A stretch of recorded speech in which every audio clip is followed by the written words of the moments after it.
Oh, hi there. I'm assuming you watched the last video so you know I was looking up at the rafters. Welcome to part 3. We're talking about walls and framing windows and doors.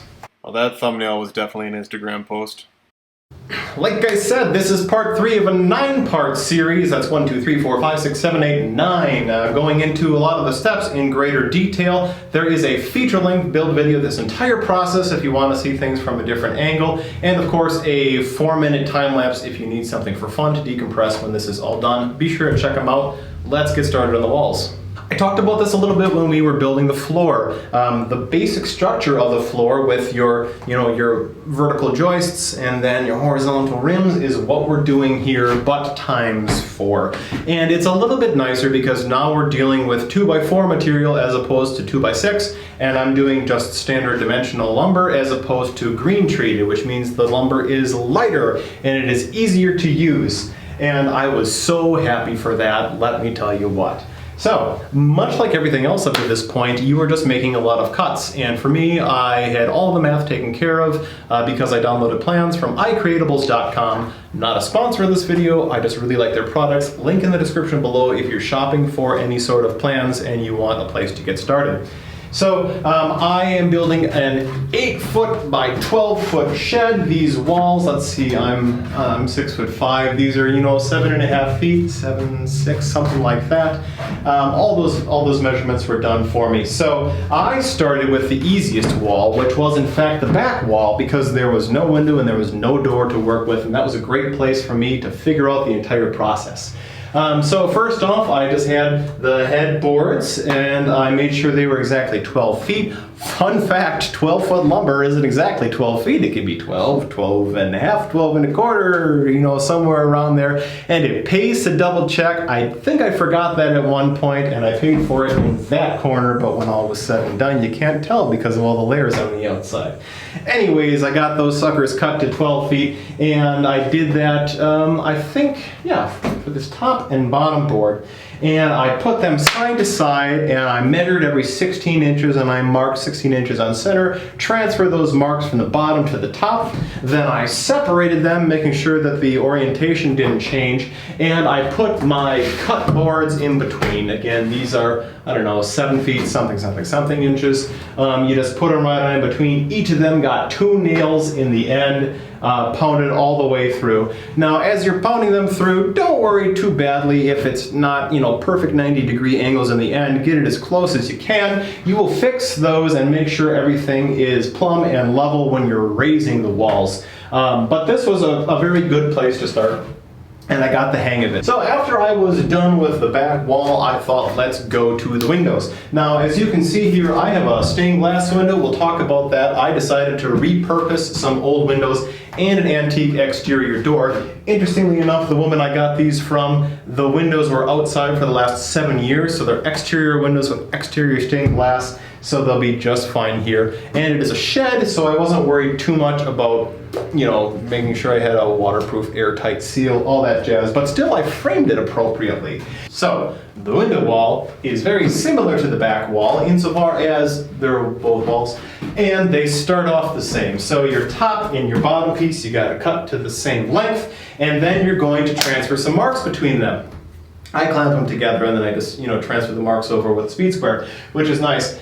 And it all starts with the window. So I took the measurement across and then I transferred that to this great big transom board up here, which has a name and I don't remember it off the top of my head. I'm sure one of you pros will leave it in the comment and I'll pin it. Thanks. Anyways, this is important. So this is two 2x6 boards nailed together, and what this kind of setup here, the whole framing a window and door process, the purpose of that is to transfer the weight of the roof and the snow and anything else you got up here around the window into the frame so that the weight doesn't go and crush it and crack your window. So you've got this great big transom piece here. It is on top of some more 2x4s, and next to that is a stud. I remember the name of that. That's called your king stud, and the king stud goes all the way up. Yeah, and those are your important measurements, the most important ones for me.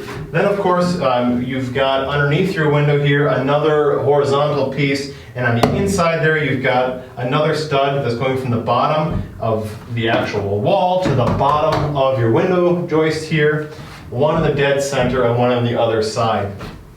So I think this was overkill. Really, you just need everything 16 inches on center, but I wanted to make sure I had a stud, boom, dead in the center. And then next, the most important ones were the king stud. And then from the king studs, we went 16 inches and then the very end. So like right here, this is not 16, it's less than 16, but I know that because I put in every single nail myself, so I'm not gonna have a problem with any of the future steps. And you won't either. So that's the process for the side wall, this side and that side, because of course both of the windows were not the exact same size. Let's look at the door. Well, I've got to stand at a very particular spot or else the camera will focus on the outside and you won't see anything on the inside. The door wall is the exact same thing as the window for framing. You start with making sure you've got your width measurements perfectly, then you get that transom piece measured in the center. I put my door in the center. Make sure you had your king studs in the right spot and then all your studs 16 inches from that out to the end. Of course, the first thing to do are to cut my 12-foot boards, top and bottom, and then put them right next to each other, and you transfer all of your markings. All of the vertical studs are the same length. You just put them right on your markings and making sure they are the same on the top and the bottom, and you go from there. Things that I would have done differently if I could do them again. First off, I would have picked every single board in the project. I ended up just having my big box center pick them for me and deliver it because I don't have a great big truck that I can haul 12-foot boards, so it was more practical to get a whole giant lumber shipment shipped to me.